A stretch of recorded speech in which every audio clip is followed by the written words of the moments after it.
Perkenalkan, nama saya Gloria Novanto Angelo, absen 23. Pada kali ini saya akan menjelaskan materi yang pertama, yaitu teori reservasi dan pemahaman. Pada poin yang pertama, yaitu pengaruh model Hall dalam komunikasi pariwisata dan perhotelan. Model Hall membagi budaya menjadi konteks tinggi dan konteks rendah. Memahami konteks ini sangat penting untuk komunikasi efektif dan layanan yang sesuai. Lalu strategi dalam industri perhotelan dan pariwisata ada 3, yaitu pelatihan staf untuk meningkatkan kesadaran budaya dalam komunikasi, lalu penyesuaian strategi pemasaran dan layanan berdasarkan kebutuhan tamu, dan pemanfaatan teknologi seperti AI dan blockchain. Lalu poin yang kedua yaitu pelayanan hotel dan harapan tamu. Untuk budaya konteks tinggi, itu mengandalkan intuisi dan komunikasi tidak langsung.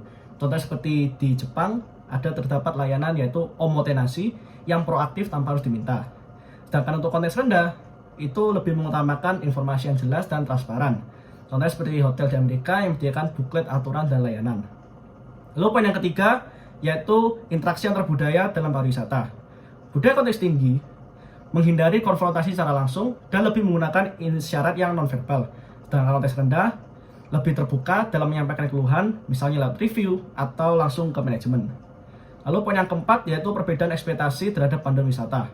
Budaya konteks tinggi lebih menghargai hubungan personal dan komunikasi tersirat. Sedangkan konteks rendah lebih memberikan informasi yang faktual, langsung, dan terstruktur. Poin yang kelima, yaitu pengaruh dalam negosiasi dan reservasi hotel. Budaya konteks tinggi memiliki sifat negosiasi yang lebih personal dan tidak langsung, sedangkan konteks rendah lebih berbasis angka dan fakta dengan transparansi yang tinggi. Lalu materi ini memiliki 2 subbab.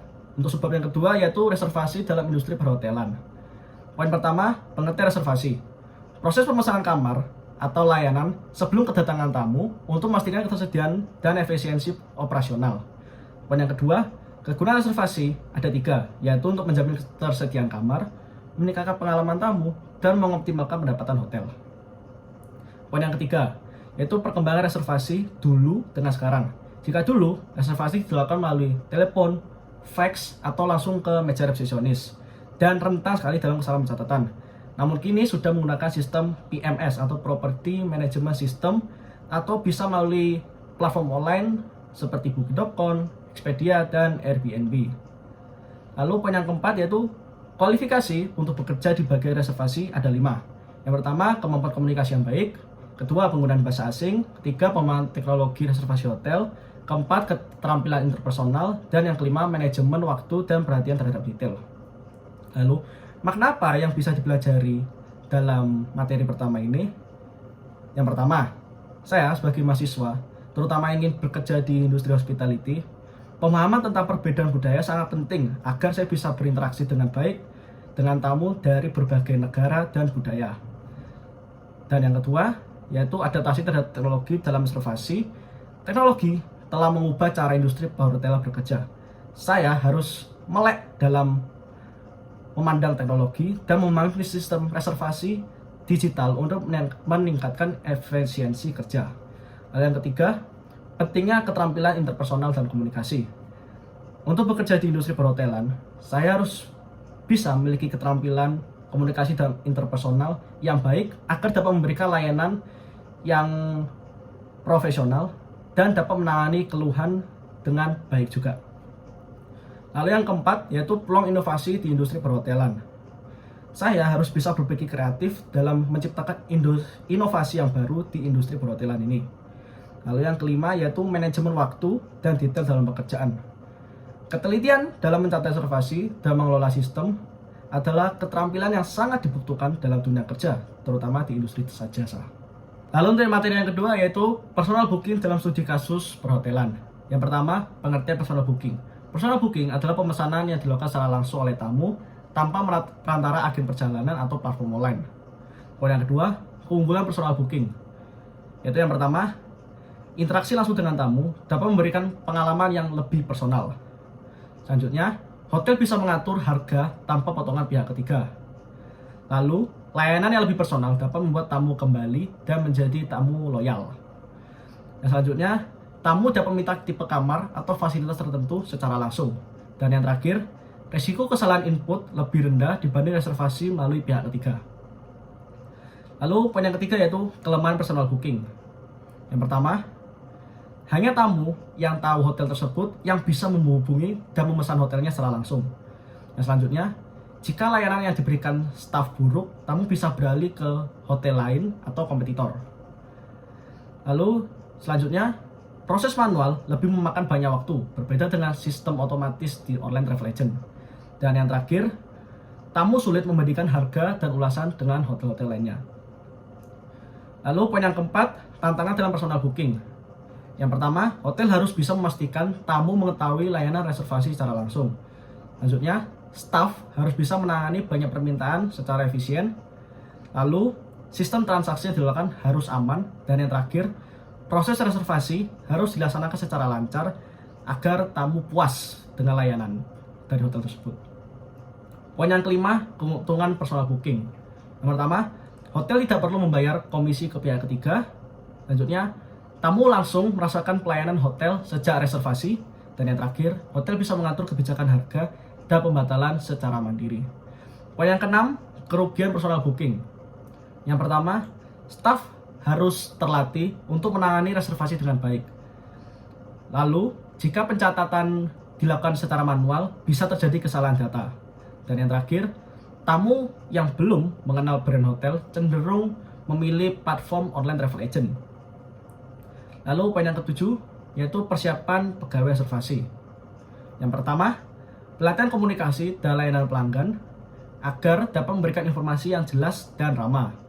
Selanjutnya, staf harus bisa mengoperasikan sistem dengan cepat dan akurat. Lalu, kecepatan respon dan kejelasan informasi dapat meningkatkan peluang efisiensi dalam melakukan reservasi. Dan selanjutnya, memberikan diskon atau promo eksklusif untuk menarik tamu-tamu baru. Dan yang terakhir, menjaga informasi tamu harus tetap aman. Lalu poin yang ke-8, solusi untuk permasalahan tamu yang kemungkinan timbul. Yang pertama, tamu tidak datang atau no show. Ini bisa diatasi dengan menerapkan kebijakan deposit atau prepayment. Lalu yang kedua, kesalahan input data reservasi bisa dilakukan dengan cara konfirmasi ulang melalui email atau telepon. Lalu yang ketiga, proses reservasi lambat karena permintaan yang tinggi. Bisa diatasi dengan menggunakan sistem CRM untuk mempercepat pencatatan. Yang keempat, ketidakpuasan tamu terhadap harga atau fasilitas. Bisa diatasi dengan memberikan promo eksklusif untuk personal booking. Dan yang terakhir, pembatalan mendadak oleh tamu bisa diatasi dengan menerapkan kebijakan pembatalan yang fleksibel namun tetap menguntungkan hotel. Makna yang bisa saya pelajari dari materi kedua ini, yang pertama, pentingnya komunikasi dan pelayanan dalam industri perhotelan. Sebagai mahasiswa yang tertarik dalam industri ini, saya harus bisa memahami cara berinteraksi langsung dengan tamu. Lalu yang kedua, adaptasi terhadap perubahan teknologi reservasi agar saya bisa efisien dalam melakukan tugas reservasi. Yang ketiga, manajemen waktu dan efisiensi kerja. Kemampuan menangani reservasi dengan cepat dan akurat adalah keterampilan yang harus saya kuasai dalam pekerjaan reservasi. Dan yang keempat, strategi pemasaran hotel dan branding. Personal booking mengajarkan cara untuk membangun citra hotel agar tamu lebih tertarik melakukan reservasi secara langsung. Dan yang kelima, pentingnya keamanan data dan kepercayaan tamu. Dalam dunia digital, memastikan keamanan informasi atau privasi menjadi hal yang sangat krusial. Lalu selanjutnya saya akan menjelaskan materi yang ketiga, yaitu group booking reservasi dalam industri perhotelan. Poin yang pertama, pengertian group booking reservasi, yaitu pemesanan kamar hotel yang dilakukan dalam jumlah besar, biasanya 10 kamar atau lebih, dan biasanya group booking digunakan oleh perusahaan, agen perjalanan, grup wisata, seminar, konferensi, dan acara sosial. Poin yang kedua, proses pemesanan group booking. Ada 3 tahap. Tahap yang pertama yaitu inquiry atau permintaan informasi. Klien menghubungi hotel melalui telepon, email, atau agen perjalanan. Lalu, hotel akan meminta informasi dasar seperti nama grup, jumlah peserta, tanggal check-in dan check-out, jenis kamar yang diinginkan, dan permintaan tambahan. Lalu, hotel akan memberikan proposal harga dan paket yang tersedia. Tahap yang kedua yaitu negotiation atau negosiasi harga dan syarat. Klien akan membandingkan harga dan fasilitas dengan hotel lain. Lalu, biasanya diskusi dengan hotel mengenai harga per kamar, tipe kamar, kebijakan pembatalan dan perubahan, pembayaran deposit, dan penggunaan fasilitas tambahan. Dan jika sepakat, hotel akan mengirimkan group reservation agreement untuk ditandatangani. Lalu tahap yang terakhir yaitu confirmation atau konfirmasi reservasi. Klien akan mengirimkan deposit sesuai kesepakatan dan hotel akan memberikan nomor konfirmasi dan detail pemesanan. Lalu hotel akan menyiapkan rooming list, daftar nama tamu, dan pembagian kamar. Poin yang ketiga yaitu persiapan kedatangan tamu. Ada 2 tahap. Tahap yang pertama yaitu pre-arrival arrangement atau persiapan sebelum kedatangan. Yang pertama ada room allocation, pembagian kamar sesuai permintaan. Yang kedua special request, permintaan khusus tamu seperti vegetarian meal atau connecting room. Lalu yang ketiga yaitu transportation coordination, jika ada layanan antar jemput di bandara. Lalu tahap yang kedua yaitu check-in progress. Yang pertama group check-in desk, meja khusus untuk check-in group. Yang kedua express check-in, proses check-in yang lebih cepat untuk kelompok besar. Dan yang ketiga yaitu welcome kit, pakai informasi hotel dan jadwal acara grup. Poin yang keempat yaitu pengurusan airport dan transportasi. Yang pertama ada meet and greet service, perwakilan hotel atau agen perjalanan menyambut di bandara. Lalu yang kedua ada luggage handling, pengelolaan bagasi agar barang-barang tamu tidak tertukar. Dan yang ketiga transfer to hotel, layanan transportasi bus atau kendaraan khusus untuk grup. Lalu poin yang kelima yaitu tantangan dan solusi dalam group booking. Yang pertama yaitu pembatalan mendadak. Untuk solusinya bisa menerapkan deposit non-refundable atau pembayaran bertahap. Atau juga bisa memberikan opsi reschedule dengan penalti ringan. Lalu yang kedua yaitu perubahan last minute yang bisa diatasi dengan menetapkan biaya perubahan reservasi dan menggunakan sistem yang memungkinkan untuk perubahan dalam batas waktu tertentu. Dan yang ketiga yaitu masalah pembayaran bisa diatasi dengan memberikan opsi pembayaran cicilan atau metode pembayaran yang fleksibel. Dan yang terakhir yaitu overbooking yang bisa diatasi dengan menggunakan sistem reservasi real time. Lalu maka yang bisa saya pelajari dari materi ketiga ini, yang pertama yaitu pentingnya perencanaan dan koordinasi dalam manajemen hotel. Reservasi grup memerlukan komunikasi efektif antara hotel, klien, dan staff karena tamu yang kita handle itu jumlahnya cukup besar, jadi harus kita persiapkan secara matang. Lalu yang kedua, manajemen krisis dan pengambilan keputusan yang cepat. Dalam menghadapi masalah-masalah seperti pembatalan mendadak atau overbooking, kita membutuhkan solusi yang cepat dan harus dilakukan secara profesional agar tamu tidak kecewa dan tidak merugikan hotel. Lalu yang ketiga, strategi negosiasi dan layanan pelanggan.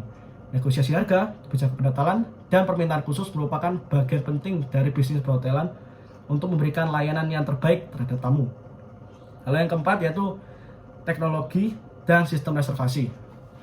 Pemahaman tentang sistem reservasi real time sangat berguna di industri hospitality, terutama dalam group booking.